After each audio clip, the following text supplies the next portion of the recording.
مثنوی معنوی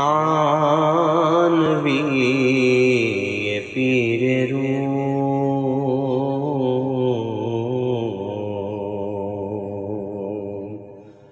مثنوی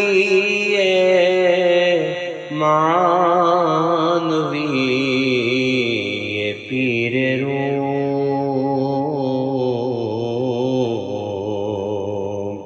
ہست گنج راز عرفان و علوم۔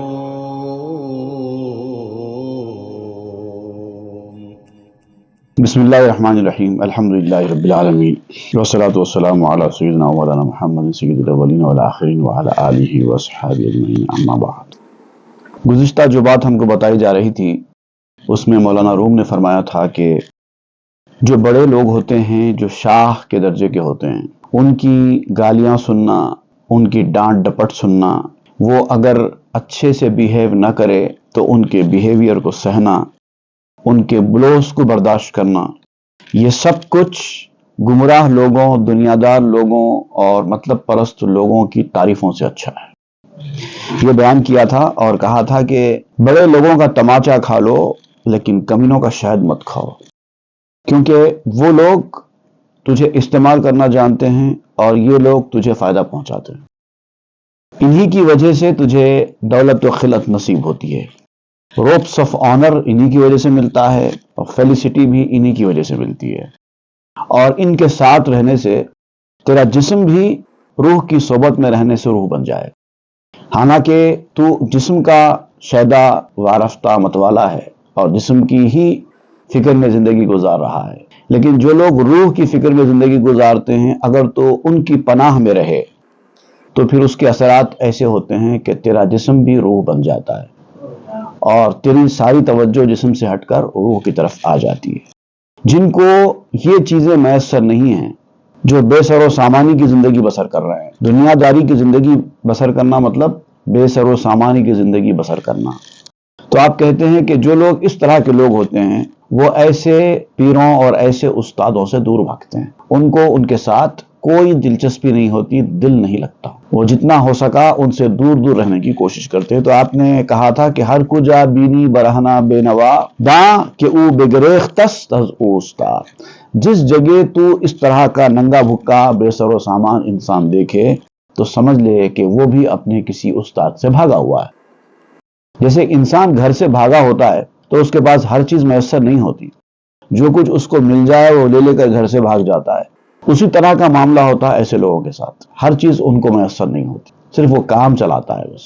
تا چنا گردت کے می خواہد دلش، آ دلے کورے بدے بے حاصلش۔ یہ آدمی بھاگتا کیوں ہے؟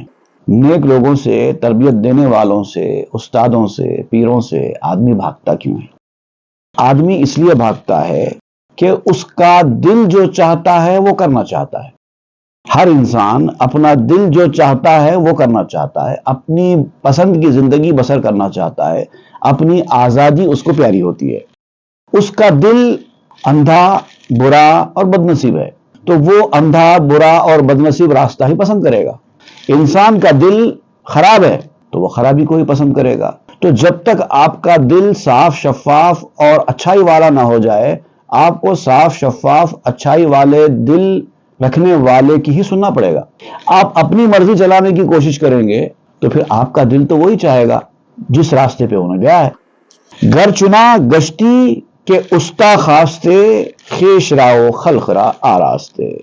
لیکن اگر تو اپنے دل کی بات سننے کے بجائے، جب تک تیرا دل صاف نہ ہو جائے تب تک تو اپنے دل کی بات سننے کے بجائے اپنے استاد کی، اپنے پیر کی بات سنے تو خود بھی سدھر جائے گا اور اپنے ساتھ دوسروں کو بھی سدھار دے گا۔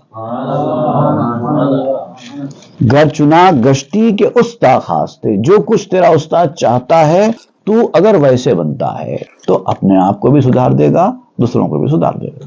ہر کے از استا گریزت در جہاں، اوز دولت می گریزت ای بداں۔ جو بھی دنیا میں رہ کر اپنے استاد سے بھاگے، اس سے پیچھا چھڑانے کی کوشش کرے تو سمجھ لو کہ وہ اصل میں اصلی دولت سے بھاگتا ہے۔ دنیا میں وہ کون سا انسان ہے جو دولت سے بھاگے؟ ہر انسان دولت کے پیچھے بھاگ رہا ہے، دولت سے دور نہیں بھاگ رہا ہے. اصلی دولت مگر یہ نہیں ہے. یہ تو جو استاد سے بھاگتا ہے گویا کہ وہ اصلی دولت سے بھاگتا ہے. پیش ہے آموختی در کسب تن، چنگ اندر پیش ہے دینی بزن. تو نے کمائی کا پیشہ تو اختیار کر لیا ہے، وہ پیشہ تو سیکھ لیا ہے کہ کس طرح سے دولت کمائی جا سکتی ہے، کس طرح سے پیسہ کمایا جا سکتا ہے، اسکلز کیا ہیں، کیا دنیا میں آپ کو کمائی کے ذرائع حاصل ہو سکتے ہیں، اس کے لیے کیا دوڑ دھوپ کرنی ہوگی، سب طریقے آپ نے سیکھ لیے. جسم کی کمائی کا پیشہ تو سیکھ لیا ہے، لیکن کبھی دین کے پیشے میں بھی ہاتھ ڈال، کیونکہ یہ تو ختم ہونے والا ہے، وہ باقی رہنے والا ہے. در جہاں پوشیدہ گشتی و انی، چوں بروں آئی ازی جا چوں کنی. تیری مثال ایسی ہے کہ جیسے کوئی نامرد انسان ہوتا ہے، وہ چھپا ہوا رہتا ہے. انسان کی جو نامردی ہے وہ لوگوں کے اوپر ظاہر نہیں ہوتی، وہ چھپا ہوا رہتا ہے. ویسی تیری نامردی کا حال ہے. جب تک تو دنیا میں ہے تیری نامردی چھپی ہوئی ہے، لیکن جب یہاں سے باہر نکلے گا تو کیا کرے گا؟ جب وقت آئے گا تب کیا کرے گا؟ ابھی تو چل رہا ہے معاملہ. دوست، احباب، رشتہ دار سب کچھ تیرے ظاہر کو دیکھ رہے ہیں، تیرے اندر کا کچھ پتہ نہیں ہے، اور تو سمجھ رہا ہے کہ میری زندگی کامیاب ہے، لیکن حقیقت حال کیا ہے؟ تو نامرد ہے، اور تیری نامردی کی دوسروں کو خبر نہیں ہے. جب وقت آئے گا تب پتہ چلے گا. پیش ہے آموز کندر آخرت، اندر آیت کسب و دخل مغفرت. ایسا پیشہ سیکھ جو آخرت میں تیری مغفرت کی آمدنی کا ذریعہ بنے اور وہ کمائی تجھے حاصل ہو. کیونکہ وہ جو پیشہ سیکھنا ہے وہ اسی دنیا میں رہ کر سیکھنا ہے. جب یہ دنیا سے تعلق ٹوٹ گیا تو اب پھر وہ پیشہ سیکھا نہیں جا سکتا. آچنا شہریس پر بازار و کسب، تانا پنداری کے کز ایجاست حزب. اب دیکھیے آپ بتا رہے ہیں کہ وہ جو دنیا ہے، وہ دنیا آخرت کی دنیا، عالم آخرت، وہ ایک شہر ہے جہاں پر بازار لگتا ہے اور جہاں پہ فل کمائی ہونے والی ہے. بازار محشر سجے گا، لوگ اپنا اپنا سودا وہاں پر بازار میں لائیں گے، ان کی بکری ہوگی، اور جس کا سامان اچھا ہوگا وہ زبردست کمائی کرے گا. ہر آدمی اپنا اپنا سامان لا کر اس بازار میں رکھے گا اور زبردست کمائی ہوگی اچھے لوگوں کی، اچھی کمائی کرنے والوں کی. اس کو اپنے ذہن میں رکھ. یہ مت سمجھ کہ کمائی کی جگہ صرف یہ دنیا ہی ہے. صرف دنیا کمائی کی جگہ نہیں ہے. دنیا کی کمائی دنیا میں ختم ہو جائے گی، آخرت کی کمائی آخرت میں ساتھ دے گی. اور دنیا عارضی ہے، آخرت مستقل ہے. دنیا ایک دن ختم ہونے والی ہے، آخرت ہمیشہ رہنے والی ہے. اور آخرت میں جو سامان آپ کو بیچنے کے لیے رکھنا ہے وہ ملتا اسی دنیا میں. حق تعالی گفت کی قصبے جہاں، پیش آں قصبست لابے کو دکاں. اللہ تعالیٰ نے فرمایا ہے کہ اس دنیا کی کمائی اس آخرت کی کمائی کے مقابلے میں بچوں کا کھیل ہے. وَمَا الْحَيَاةُ الدُّنْيَا إِلَّا لَعِبٌ وَلَهْوٌ. دنیا کی زندگی صرف کھیل تماشا ہے، اس کی کوئی حیثیت حقیقت نہیں ہے. ایک کمرے میں بیٹھ کر دو بچے کھیل رہے ہیں، ان کی الماری بھی ہوتی ہے، ان کا پلنگ بھی ہوتا ہے، ان کا چولہا بھی ہوتا ہے، بازار بھی ہوتا ہے، پیسے بھی دیتے ہیں، خریدتے بھی ہیں. ہوتا کیا ہے؟ کچھ ہوتا نہیں ہے. اب اس کی مثال آپ دیں گے آگے. ہم چو آ تفلے کہ بر تفلے تنت، شکل صحبت کن مساسے می کنت. اس بچے کی طرح جو دوسرے بچے کے ساتھ، چھوٹا بچہ ہے 5 سال کا 6 سال کا، وہ کسی کو دیکھ لیا ہے اور دوسرے بچے کے ساتھ اپنے جنسی تعلقات قائم کر رہا ہے، بالکل ایسے ہی جیسے کہ اوریجنل کیا جاتا ہے. لیکن ہوتا کیا ہے؟ اس کی عمر دیکھو، اس کی حرکت دیکھو، سوائے کھیل تماشا کے کچھ بھی نہیں ہے. کچھ رزلٹ آئے گا؟ کچھ نہیں ہو سکتا. کودکا سازند در بازی دکان، سود نبوت جس کے تغییر زماں. بچے کھیلتے وقت دکان بھی لگاتے ہیں. ایک دکاندار ہوتا ہے، ایک خریدنے والا ہوتا ہے، ایک جعلی کچھ نوٹ بھی ہوتے ہیں بچوں کے ہاتھ میں، وہ دیتے ہیں، کچھ خریدتے ہیں. بچوں کا کھیل ہوتا ہے نا. ویسے ہی آپ کہتے ہیں دنیا ویسے ہی ہے، یہ سب بچوں کا کھیل ہو رہا ہے دنیا میں. سود نبوت جس کے تغییر زماں. اب یہ جو بچے کھیل کھیلتے ہیں اس میں کوئی منافع بچوں کو حاصل نہیں ہوتا سوائے وقت گزاری کے، کچھ بھی نہیں.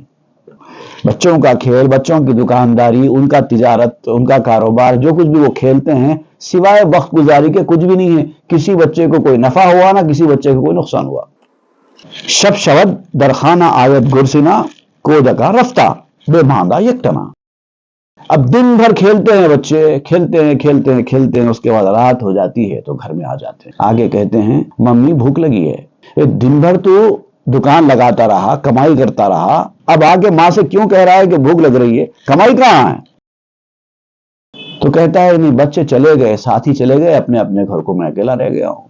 تو نے کچھ کمایا؟ کہے گا کہاں سے کماؤں گا، میں تو کھیل رہا تھا. آتا جاتا کچھ نہیں ہے. بھوک لگی تو پھر وہی گھر کو جانا ہے کھانا کھانے کے لیے. تو دن بھر محنت کرتا رہا، دکان لگاتا رہا، بیچتا رہا، حاصل ہوا کچھ بھی نہیں. وہی حال دنیا کی زندگی کا ہے. دن بھر ہم محنت کر رہے ہیں، پتا چلے گا حاصل ہوا کچھ بھی نہیں. کودکا رفتہ، اس کے ساتھی، اس کے دوست جو بچے ہیں وہ چلے جاتے ہیں. بے ماندہ یکٹنا، وہ بیچارہ اکیلا رہ جاتا ہے آخر میں. ای جہاں بازی گہستو مرگ شب باز گردی کی سخالی پرتاب. یہ دنیا اسی طرح کی ایک تماشا گاہ ہے اور موت رات ہے. دن ہے ہماری زندگی، ہم کھیل تماشا کر رہے ہیں صبح سے لے کے رات تک. جب موت آئے گی تو رات ہو جائے گی. اب آپ کیا ہوگا؟ باز گردی کی سخالی پرتاب. تھکا ماندہ انسان خالی جیب لیے گھر واپس ہو جائے گا. جب گھر لوٹے گا تو اس وقت اس کے جیب میں ایک دمڑی بھی نہیں ہوگی. سوئے خانہ گور تنہا مانگئی بافغاں و حسرتا برخاندئی. اب یہ اس کا گھر کیا ہے؟ اس کا گھر قبر ہے. جب وہاں جائے گا تو اکیلا رہ جائے گا. اور جو کما کے گیا ہے وہ آخرت کے بازار لگنے کا انتظار کرے گا کہ جب بازار لگے گا تو میں اپنی کمائی ہوئی دولت وہاں رکھ کر بیچوں گا اور کچھ کمائی کروں گا. لیکن جس نے کچھ نہیں کیا ہے، دنیا کا مال دنیا میں ہی لگا دیا ہے، دنیا کی محنت دنیا کمانے میں لگا دی تھی، جب لوٹا تو اپنے ساتھ کچھ نہیں تھا. تو اس کے بعد ایک ہی چیز رہ جائے گی، وہ کیا؟ واہ حسرتا، افسوس، یہ کیا ہو گیا؟ بس یہی رہ گیا. یہی پڑھتا جائے گا، افسوس افسوس افسوس، الاس، واہ حسرتا، یہ کیا کر دیا میں نے. مگر اب کچھ ہو نہیں سکتا نا. قصب دین عشقست جذب اندروں قابلیت نور حقداں اے ہروں. دین کی کمائی عشق ہے، باطنی جذبہ ہے، وہ چیزیں اپنے اندر پیدا کرنا چاہیے. قابلیت نور حقداں اے ہروں، اے سرکش انسان، اللہ کا نور جو اس کے ذریعے سے تمہارے اندر حاصل ہوتا ہے وہ اصلی قابلیت ہے. تم دنیا میں جو اپنے اسکلز کا مظاہرہ کرتے ہو، پرفارمنس دکھاتے ہو، وہ کوئی قابلیت نہیں ہے. نہ تمہاری طاقت جسمانی کوئی تمہاری قابلیت ہے. تم سے زیادہ طاقت تو شیر کو ہے، تم سے زیادہ طاقت تو بھیڑیے کو ہے، تم سے زیادہ طاقت تو چیتے کو ہے. کدھر اس کو تم طاقت سمجھتے ہو؟ مال دولت کو تم طاقت سمجھتے ہو، تم سے زیادہ طاقت تو کافروں کے پاس ہے مال کی. حکومت کو تم طاقت سمجھتے ہو، اللہ کے دشمنوں کے پاس تم سے بڑی بڑی حکومتیں ہیں. صورت شکل کو تم طاقت سمجھتے ہو، تم سے زیادہ صورت شکل کے لوگ دنیا میں اللہ کے وجود کا انکار کرنے والے موجود ہیں. کس چیز کو تم اپنی طاقت سمجھتے ہو؟ خواہشات کے پورے کرنے کو تم اپنی طاقت سمجھتے ہو؟ اپنے شان شوکت کا اظہار کرنے کو تم اپنی طاقت سمجھتے ہو؟ وہ تو جانور بھی کرتے ہیں. یہ کوئی طاقت نہیں ہے. تمہاری اصلی قابلیت، اصلی طاقت اللہ کا نور ہے. اگر تم کوئی ایسا فن جانتے ہو جس کے بارے میں یہ سمجھ سکتے ہو، یہ جانتے ہو کہ یہ یقین رکھتے ہو کہ یہ اسکل میرے پاس ہی ہے، میرے سوا کوئی ایسا کام نہیں کر سکتا، ایسا بھی اگر تم سمجھتے ہو تب بھی غلط ہے. کیونکہ ایک معمولی مکڑی انسان سے کئی گنا زیادہ اچھا جالا تنتی ہے. قصب فانی خہدت ای نفس خس چند قصب خس کنی بگزار بس. یہ جو نفس ہے تیرا، کمینہ نفس ہے، بہت برا نفس ہے. یہ ایسی کمائی ہی چاہتا ہے تجھ سے جو فنا ہونے والی ہے. کیونکہ یہ فنا ہونے والا ہے تو یہ ایسی ہی کمائی چاہے گا تجھ سے کہ جو فنا ہونے والی ہے. ہمیشہ رہنے والی کمائی تیرا نفس تجھ سے نہیں چاہے گا، اسی لیے اس کو کمینہ کہہ رہے ہیں. اب مشورہ دے رہے ہیں آپ سننے والے سے، چند قصب خسکنی بگزار بس. کب تک یہ کمینی کمائی کرتا رہے گا؟ چھوڑ، اب بس کر، بہت ہو گیا، دنیا داری بہت ہو گئی، اب چھوڑ دے، بس کر دے. نفس حس گر جودت قصب شریف ہیلا و مکر بود آرا ردیف. یہ جو انسان کا نفس ہے نا، حسی نفس، سینس والا نفس، لوور سیلف جس کو کہتے ہیں، اگر کبھی یہ اچھی کمائی کا مطالبہ بھی کرے گا، کبھی کبھار انسان کا نفس بھی اچھائی کا مطالبہ کر بیٹھتا ہے، اچھے راستے پر جانے کا مشورہ بھی دے دیتا ہے، تو آپ کہتے ہیں کہ اگر یہ کمینہ نفس تجھے اچھائی کا مطالبہ بھی کرے تو یاد رکھ اس کے اندر بھی اس کا کوئی ہیلا، اس کا کوئی فریب، اس کا کوئی دھوکہ شامل ہوگا، اس کے پیچھے ہوگا.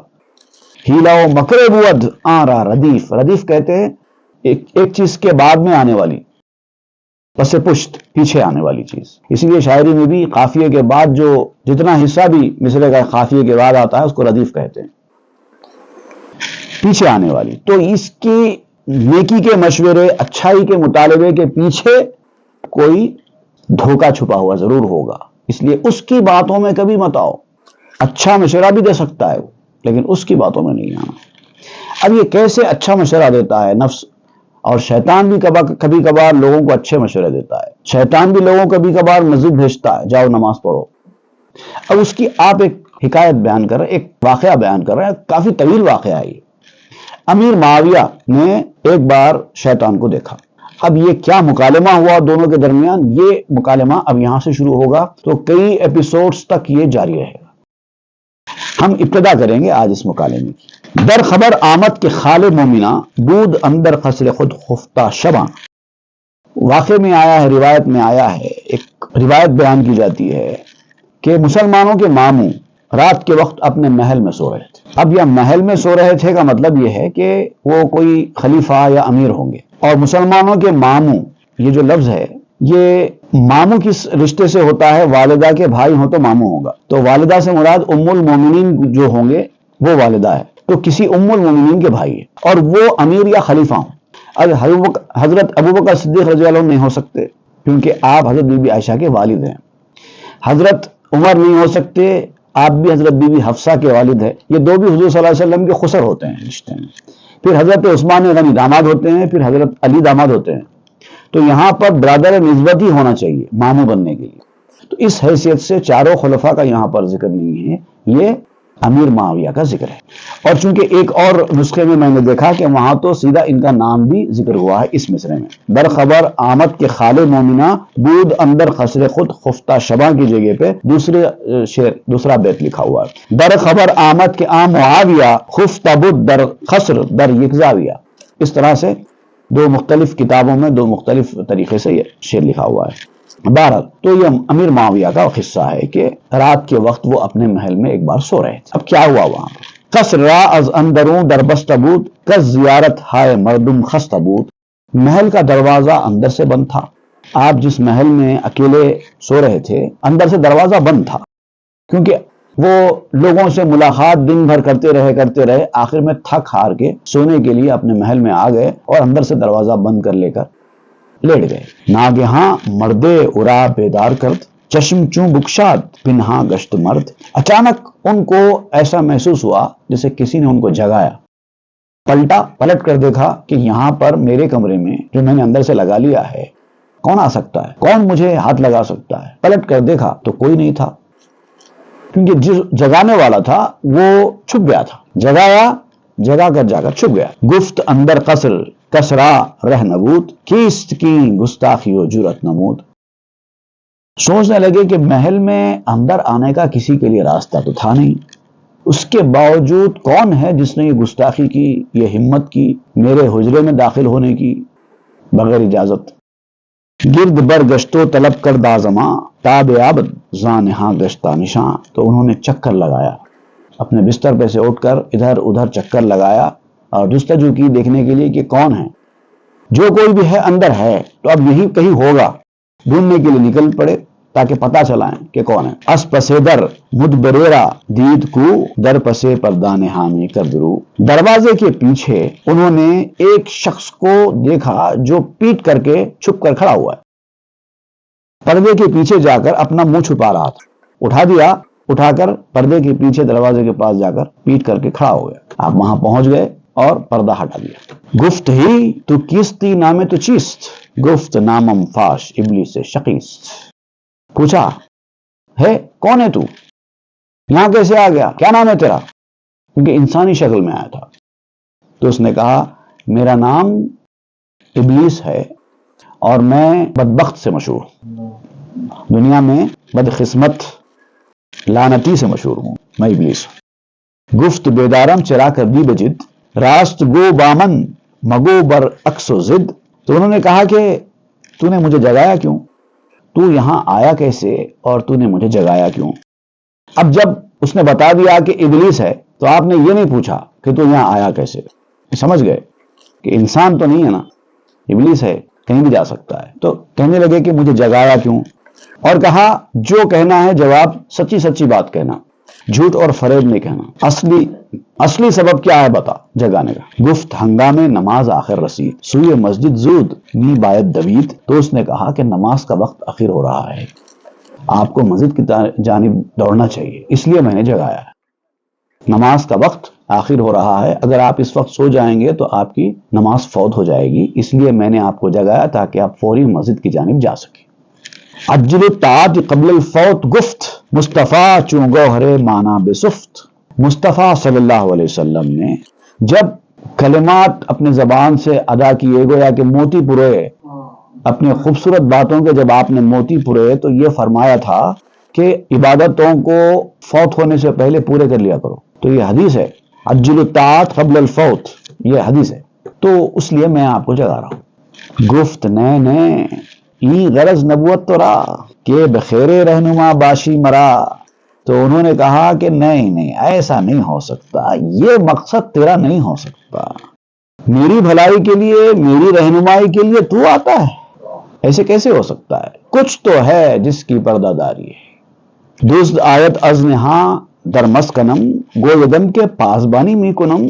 ایسا لگتا ہے کہ چور میرے گھر میں گھس کر آیا ہے اور آ کر کہہ رہا ہے کہ میں آپ کے گھر کی چوکیداری کر رہا ہوں۔ من کجا باور کنم آ دزدرا دزد کہ دانت ثواب و مزدرا۔ میں اس چور کا یقین کیسے کر سکتا ہوں، چور جو ہے ثواب مزدوری یہ چیزیں کیا جانے۔ خاصا دزدے چون تو کتا و طریق، اس چرو گشتی چنی برمن شفیق۔ خصوصاً تجھ جیسا چور جو ڈاکو ہے مجھ پر مہربان کیوں؟ کیا وجہ ہے کہ تو مجھ پر اتنا مہربان ہو گیا ہے کہ میری نماز کے فوت ہونے کی تجھے فکر ہو گئی ہے اور آ کر مجھے جگا رہا ہے اور حدیث یاد دلا رہا ہے۔ عجل الطاعت قبل الفوت گفت ما اول فرشتہ بودائیم راہ طاعت را بجاں پیمودائیم۔ اب ابلیس نے کہا کہ میں ابتدا میں فرشتہ ہوا کرتا تھا، ایک دور میں نے بھی اپنا راستہ جان و دل کے ساتھ اطاعت گزاری کا طے کیا ہے، مجھے پتا ہے اطاعت گزاری فرما برداری کیا ہوتی ہے، اطاعت کرنے والے اطاعت کیسے کرتے ہیں، مجھے اس کی سب خبر ہے۔ سالکان راہ را محرم بدیم ساکنان عرش را ہمدم بدیم۔ ایک دور میں تو اللہ کے راستے کے جو سالک ہیں ان کا رازدار ہوا کرتا تھا، عرش کے رہنے والوں کا ساتھی ہوا کرتا تھا، مجھے سب پتا ہے۔ پیش اول کجا از دل رود مہر اول کیز دل بیرون شود۔ پہلا پیشہ دل سے کہاں نکلتا ہے، ٹھیک ہے میں بعد میں سرکشی کر کے مردود ہو گیا، مجھے نکال کر باہر کر دیا گیا، میری زندگی برباد ہو گئی، یہ بہت صحیح بات ہے، اس وقت میں شیطان لعین ہوں، مردود ہوں، سب اپنی جگہ صحیح ہے، لیکن ایک دور میں عبادت گزار تھا، اطاعت و فرما برداری کیا کرتا تھا اور وہ میرا پیشہ اول تھا۔ انسان پہلا رشتہ نہیں بھولتا، بھلے ہی بعد میں کتنے رشتے اس کے لگ جائیں، پہلا رشتہ کبھی نہیں بھولتا۔ تو وہ میرا پہلا رشتہ تھا، میرا پہلا پیشہ تھا، وہ دل سے نہیں نکلتا، پہلی محبت دل سے کہاں نکلتی ہے۔ در سفر گر روم بینی یا ختن از دلے تو کہہ رود حب وطن۔ سفر ہو تو روم کو دیکھو یا ختن کو دیکھو، کچھ بھی دیکھو، اچھے اچھے ممالک کو آپ دیکھو۔ ختن جو ہے ایک ایسا مقام ہے جہاں پہ مشک زیادہ ہوتے ہیں، ہرنے جو غزالے ختن کہتے ہیں نا، جس کے سر کے اندر مشک ہوتی ہے، وہ ہرنے وہ ختن کے علاقے میں بہت زیادہ ہوتی ہے اور بڑا خوبصورت شہر مانا جاتا ہے ختن۔ تو آپ کہتے ہیں در سفر گر روم بینی یا ختن از دلے تو کہہ رود حب وطن، بھلے آپ سفر کرتے ہوئے روم دیکھ لو یا ختن دیکھ لو، تھوڑی دیر کے لیے آپ کی آنکھوں کو اچھا بھی لگے گا۔ جیسے اب یہاں ہمارے ملک میں رہنے والے، ہم اگر چاہے منالی چلے جائیں، چاہے اوٹی چلے جائیں، چاہے کشمیر چلے جائیں، چاہے شملہ چلے جائیں، خوبصورت مقامات پہ چلے کیوں نہ جائیں، لیکن ہم کو ہمارا شہر پھر بھی پسند آتا ہے۔ وہ مثال دے رہے ہیں، در سفر گر روم بینی یا ختن، از دلے تو کہہ رود حب وطن۔ اپنا وطن، اپنا علاقہ ہر کسی کو پیارا ہوتا ہے، تو ویسی میرا علاقہ، میرا وطن وہ ہے اطاعت گزاری فرما برداری۔ وہ کہتا ہے، ابلیس ہے، کچھ بھی کہہ سکتا ہے۔ ما ہم از مستان ای میں بودائیں، عاشقان درگہ وے بودائیں۔ ہم بھی اسی شراب کے مستوں میں سے ہیں۔ جس شراب کو حاصل کرنے کے لیے آپ کوشش کر رہے ہیں دنیا میں جی کر، وہ لینا چاہتے ہیں، وہ مقام، وہ محبت اور معرفت کی شراب جو آپ پینا چاہتے ہیں، وہ تو ہم پہلے پیے ہوئے ہیں۔ اس کے دربار کے عاشقوں میں سے رہے ہیں ہم بھی۔ ناف ماں بر مہر او ببریدہ اند، عشق او در جان ماں کاریدہ اند۔ ہماری بھی جو یہ ناف ہے نا، اسی کی محبت میں کٹی ہے۔ ہم جو کٹ کے علیحدہ ہو گئے، ہماری ناف کٹ کے اپنی ماں سے جو بکھر جاتا نا بچہ، جب بچہ پیدا ہوتا ہے تو اس کی ناف کاٹ دی جاتی نا، تو اس کی مثال دیتے ہوئے ابلیس کہتا ہے کہ ہم بھی پہلے ناف جڑے ہوئے تھے، بعد میں ہم کو کاٹ کر الگ کر دیا گیا، یہ الگ بات ہے، لیکن اس کا عشق ہماری جان میں بویا گیا ہے۔ بھلے ہی ہم الگ ہو گئے ہیں لیکن عشق ابھی بھی ہمارے اندر ہے۔ مگر اب یہ خیال مت کیجئے کہ یہ ساری سچی باتیں ہوں گی، کیونکہ ابلیس ہے، کچھ بھی بول سکتا ہے۔ روز نیکو دیدہ ایم از روزگار، آب رحمت خوردہ ایم اندر بہار۔ کافی زمانے تک ہم نے ایک اچھا زمانہ، اچھا وقت دیکھا ہے۔ موسم بہار میں ہم نے بھی رحمت کا پانی پیا ہے۔ میں کہ مارا دست فضل کاشتاست، از عدم مارا نہ او برداشتاست۔ تو تم بتاؤ کہ کیا ہمیں اس کی مہربانی نہیں بویا ہے؟ ہم کو بھی اسی کے مہربانی سے بویا گیا ہے، اسی کی مہربانی سے ہماری نشوونما ہوئی ہے۔ ہم بھی ایک دور میں عدم میں تھے، ہمارا بھی کوئی وجود نہیں تھا ایک دور میں۔ ابلیس کے اوپر بھی ایک دور ایسا آیا کہ وہ کچھ نہیں تھا، عدم سے وجود میں لایا گیا اس کو بھی۔ اے بسا کز وے نوازش دیدہ ایم، در گلستان رضا گردیدہ ایم۔ ہم نے اس کی بہت سی نوازشیں دیکھی، ہم بھی اس کی رضا خوشنودی کے باغ میں ٹہلے ہوئے۔ بر سرے ماں دست رحمت می نہاد، چشم ہائے لطف برما می کشاد۔ کسی دور میں ہمارے سر پر بھی اس کا دست شفقت ہوا کرتا تھا۔ یہ سب باتیں شیطان اس لیے بول رہا ہے اور اس کو بیان اس لیے کیا جا رہا ہے تاکہ یہ چوکنا چوکس کرے بندوں کو کہ اگر تمہارے ساتھ مہربانیاں ہیں، تم کو وہ قرب حاصل ہے، وہ مقام حاصل ہے، تو یہ یاد رکھو کہ ابلیس کو بھی قرب حاصل تھا۔ اس نے نافرمانی کر کے، سرکشی کر کے سب کچھ گنوا دیا، تو اس کے اوپر ناز مت کرو جو کچھ مقام تم کو حاصل ہے۔ اگر تم نے ذرا برابر بھی سرکشی کی تو سب کچھ چھینا جا سکتا ہے۔ وہ جو دے سکتا ہے لے سکتا ہے تم سے چھین بھی۔ چشم ہائے لطف برمامی کشاد، مہربانی کی نظروں سے ہمیں دیکھتا تھا۔ اس دور سے ہم گزرے ہیں۔ درگہ طفلی کے بودم شیر جو، راہ وارم راہ کے جنبانید او۔ میں بھی ایسے ہی تھا، جیسے انسان بچپن میں جب چھوٹا ہوتا نا تو اس کو دودھ پلایا جاتا ہے، جھولا جھلایا جاتا ہے، اس کو خود کی خبر نہیں ہوتی۔ بعد میں وہ بڑا ہوتا ہے تو آہستہ آہستہ خود کو پہچاننے لگتا ہے، پھر ماں باپ کو پہچاننے لگتا ہے، پھر دنیا کو پہچاننے لگتا ہے۔ ہوتے ہوتے ہوتے اس کی زندگی ایک ڈگر پر آتی ہے۔ ابتدا میں تو وہ کچھ نہیں تھا، اس کو خود کا ہوش نہیں تھا، اس کو کھلایا جاتا تھا کھا لیتا تھا، جو پلایا جاتا تھا پی لیتا تھا، روتا تھا، اس کو خود پتا نہیں کہ وہ کیوں رو رہا ہے، بس روتا تھا۔ ماں باپ سمجھ جاتے تھے کہ کیوں رو رہا ہوگا، پھر اس کی بیماری ہے تو اس کے علاج کی طرف توجہ کرتے تھے، بھوک لگ رہی ہے تو اس کی بھوک کی طرف توجہ کرتے تھے، یہ سب کچھ اس کی خدمت کرتے تھے۔ ہر انسان کے اوپر، ہر مخلوق کے اوپر ایسا دور آیا ہے۔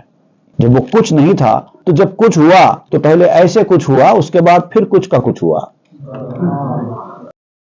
تو یہ کہتا ہے کہ میں بچپن میں بھی میرا معاملہ ایسے تھا، میں بھی دودھ پیتا تھا، میرا پنگوڑا بھی ہلایا جاتا تھا۔ وہ کون کرتا تھا؟ وہی کرتا تھا۔ اس کے خوردم شیر غیر اس شیر او، کہ میرا پرورد جس تدبیر او۔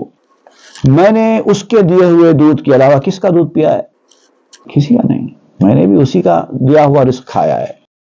اس کی تدبیر کے سوا مجھے کس کی تدبیر نے پالا ہے؟ کیوں مجھے آپ اتنا غیر کیوں سمجھ رہے ہو؟ میں ابلیس ہوں، بدبخت ہوں، تو اس کا مطلب مجھے یہ سب کچھ نہیں پتا ہے؟ سب پتا ہے مجھے. خوئے کاں باشیر رفت اندر وجود کے تواں اورا ز مردم باکشود. وہ عادت جو دودھ کے ساتھ جسم میں گئی ہو. کچھ عادتیں انسان کی بعد میں انسان کے جسم میں جاتی ہیں، کچھ چیزیں دودھ کے ساتھ چلی جاتی ہیں. انہیرنٹ کوالٹیز جیسے ہوتے ہیں نا، وہ دودھ کے ساتھ اندر چلی جاتی ہیں. تو بعد میں جو کوالٹیز انسان کے اندر جاتی ہیں وہ نکالی جا سکتی ہیں، بدلی جا سکتی ہیں، لیکن جو دودھ کے ساتھ کوالٹیز اندر گئی ہیں وہ نہیں نکالی جا سکتی. کون نکال سکتا ہے؟ گر اتاب کرد دریائے کرم بس تک گردند درہائے کرم. اگر اس کے کرم کے دریا نے اگر ہم پر کچھ اتاب کر بھی دیا ہے، ناراضگی کر بھی دی ہے، تو دروازے تو بہرحال کرم کے ہیں، وہ بند کہاں سے ہوں گے؟ مطلب ابھی بھی یہ ظاہر کر رہا ہے کہ مجھے ابھی بھی مایوسی نہیں ہے، حالانکہ اندرونی طور پر مکمل مایوس ہے، اس کو پتا چل چکا ہے کہ میں برباد ہو گیا، لیکن یہاں پر ایسے پوز کر رہا ہے کہ میں بھی اللہ کی رحمت سے نا امید نہیں ہوں. اصل نقدش لطف داد و بخششست قہر بروے چوں غبار از غشست. اس کے سکے کی اصل مہربانی عطا و بخشش. ایک صفت ہے اللہ تعالیٰ کی عطا و بخشش کرنا، ایک صفت ہے اللہ تعالیٰ کی غصہ کرنا، قہر کرنا، جلال دکھانا. ایک طرف جمال ہے، ایک طرف جلال ہے، ایک طرف رحمت و مہربانی ہے، ایک طرف غصہ اور اس طرح کی چیزیں ہیں. تو ان دونوں کے درمیان جو فرق ہے وہ بتا رہا ہے کہ اس کی جو اصل ہے، جو مین ہے، وہ تو رحمت ہے، اس کا غصہ اس کے نیچے ہے. جیسے کہ حدیث قدسی میں بھی فرمایا گیا سبقت رحمتی علی غضبی. حدیث میں آتا اللہ تعالیٰ نے فرمایا کہ میری رحمت میرے غصے کے اوپر ڈومینیٹ کرتی ہے، غالب ہے. تو یہی بتا رہا ہے کہ اس کی مہربانی، اس کا لطف، اس کی عطا و بخشش غالب ہے، اس کا خیر اس کے نیچے ہے، اس کے غصہ اس کے نیچے ہے. تو اچھی امید رکھنا چاہیے. از برائے لطف عالم را بساخت ذرہ ہارا آفتاب او نواخت. اس نے دنیا کو بنایا ہی اپنی مہربانی دکھانے کے لیے ہے. چھوٹے چھوٹے ذرات تھے جس کی کوئی حقیقت نہیں تھی، ان کو آفتاب بنا دیا، یہ دکھانے کے لیے. مہربانی کے جو کمالات ہیں اس کے، وہ دکھانے کے لیے کیا اس نے. فرقدس قہرش اگر آبستنس بہر قدر وصل او دانستنس. جدائی، فرقت، اس سے دوری اگر اس کے غصے کی وجہ سے ہے، اگر اس نے کسی کو اپنے سے دور کر دیا تو علامت تو یہ ہے ظاہری طور پر کہ اس پہ اس کو غصہ آ گیا تو اس نے اس کو دور کر دیا. دیکھیے ایک میں آپ کو مثال دے کر سمجھاتا ہوں. ایک شخص ہے جو کسی سے بہت کلوز ہے، بہت قریب میں رہتا ہے، بہت قریب میں رہتا ہے، لیکن کبھی کبھار اس آدمی کو غصہ آ گیا کسی اس کے عمل کی وجہ سے اور کہنے لگا کہ جاؤ میرے پاس نہیں آنا، جاؤ، آج سے تمہارا ہمارا کوئی میل جول نہیں، تم دور ہم دور، الگ الگ رہیں. تو بظاہر تو یہ اس کا غصہ ہے، اس کے اندر اس کی مہربانی کہاں نظر آ رہی ہے؟ مہربانی ہوتی تو اس طرح جانے کے لیے نہیں کہتا. سمجھ رہے ہیں آپ؟ مہربانی ہوتی تو اپنے سے دور جانے کے لیے نہیں کہتا. غصے کی علامت ہے یہ جدائی. لیکن یہ کہتا ہے بہر قدر وصل او دانستنست. کبھی کبھار اپنے قریب رہنے کی جو اہمیت ہے وہ دکھانے کے لیے دور کرنا پڑتا ہے. ہمیشہ قریب رہیں گے تو قربت کا جو فائدہ ہے، قربت کی جو قدر ہے وہ نہیں ہوگی. پاس رہنے کی جو نعمت ہے اس کی قدر نہیں ہوگی ہمیشہ قریب رہنے سے. تو قدر کی قدردانی کرانے کے لیے، قدر کی پہچان کرانے کے لیے دور کرنا پڑتا ہے. تو اللہ تعالیٰ نے مجھے دور ایسے ہی اسی لیے کیا ہوگا، یہ کہہ رہا. کیا لاجک ہے دیکھیں آپ اس کی. تاد ہے جارا فراخش گوشمال جاں بدانت قدر ایام وصال. اس کا اس طرح سے جدا کر دینا یہ خود اس بات کی جو ہے غمازی کرتا ہے، اس بات کی حقیقت ظاہر کرتا ہے ہمارے سامنے کہ یہ قربت کی قدر کرانے کا ایک طریقہ ہے. گفت پیغمبر کے حق فرموداست قصد من از خلق احسان بوداست. پیغمبر صلی اللہ علیہ وسلم نے بھی فرمایا تھا، حدیث میں آیا ہے کہ اللہ تعالیٰ کا ارشاد ہے میں نے دنیا کو پیدا ہی احسان کرنے کے لیے کیا ہے. تو جس نے کائنات کو پیدا ہی احسان کرنے کے لیے کیا ہے، اس کا غصہ، اس کی ناراضگی بھی احسان کے زیر اثر ہوتی ہے. آفریدم تاز من سودے کنند، تاز شہدم دست آلودے کنند، میں نے پیدا کیا ہے انسان کو تاکہ انسان مجھ سے فائدہ اٹھائیں، تاکہ میرے شہد سے اپنے ہاتھ آلودہ کریں۔ آلودے کنند، آلودہ مطلب شہد سے آلودہ کیا مراد ہے؟ مطلب انسان جب اپنے ہاتھ سے شہد کھاتا ہے تو شہد تو اچھی چیز ہے، گندا ہاتھ نہیں ہوتا، لیکن پھر بھی گندا ہوتا ہے کیونکہ کھانے کے بعد جا کے وہ دھوتا ہے۔ اگر ہاتھ گندا نہیں ہوا تو دھویا کیوں؟ وہ جو آلودگی ہے اس کی طرح اشارہ کر رہے ہیں۔ بندہ جب شہد اپنے ہاتھ سے کھاتا ہے تو کھا لینے کے بعد جا کے ہاتھ دھوتا ہے، تو ویسے ہی ہے اللہ تعالیٰ نے فرمایا ہے کہ میں نے لوگوں کو اسی لیے پیدا کیا تاکہ وہ مجھ سے فائدہ اٹھائیں اور میرے شہد سے اپنے ہاتھ آلودہ کریں، اور وہ شہد کیا ہے؟ مہربانی کا شہد۔ نئے برائے آنکھ تا سودے کنم وز برہنا را خبائے برکنم، اس لیے میں نے مخلوق کو پیدا نہیں کیا کہ میں مخلوق سے فائدہ اٹھاؤں۔ اللہ تعالیٰ کو کیا فائدہ ہو سکتا ہے مخلوق سے؟ لوگ یہ سمجھیں گے کہ اللہ تعالیٰ نے بندوں کو عبادت کے لیے پیدا کیا ہے تو عبادت سے اللہ کو کوئی فائدہ ہوگا۔ نہیں، اللہ نے بندوں کو عبادت کے لیے ضرور پیدا کیا ہے، لیکن اللہ کے فائدے کے لیے نہیں ہے، بندوں کے فائدے کے لیے ہے۔ کسی ننگے کی خبا، کسی ننگے کا لباس اتار کر مجھے کیا ملے گا؟ میرا کیا فائدہ ہوگا؟ چند روزے کے ز پیشم رانداس، چشم من در روئے خوب اشمانداس۔ تو اس طرح سے ابلیس کا جو مکالمہ ہے ابھی یہ جاری ہے، اور بہت ساری باتیں ابلیس بیان کرتا چلا جائے گا۔ اس کے بعد پھر امیر معاویہ پھر اس کا جواب دیں گے، پھر اس کے بعد پھر ابلیس امیر معاویہ کے جواب کا جواب دے گا۔ تو یہ سلسلہ پتہ نہیں کتنے ایپیسوڈز تک اور چلتا رہے گا، تو چلنے دیجئے۔ ہر مکالمے میں، ہر بات میں ہمارے لیے حکمت کی باتیں مل رہی ہیں، تو یہ حکمت کے موتی ہے، پروتے جائیے اور استفادہ کرتے جائیے۔ صلی اللہ تعالیٰ علی خیر سیدنا محمد وآلہ واصحابہ اجمعین والحمد للہ رب العالمین۔ مثنوی معنوی پیر روم،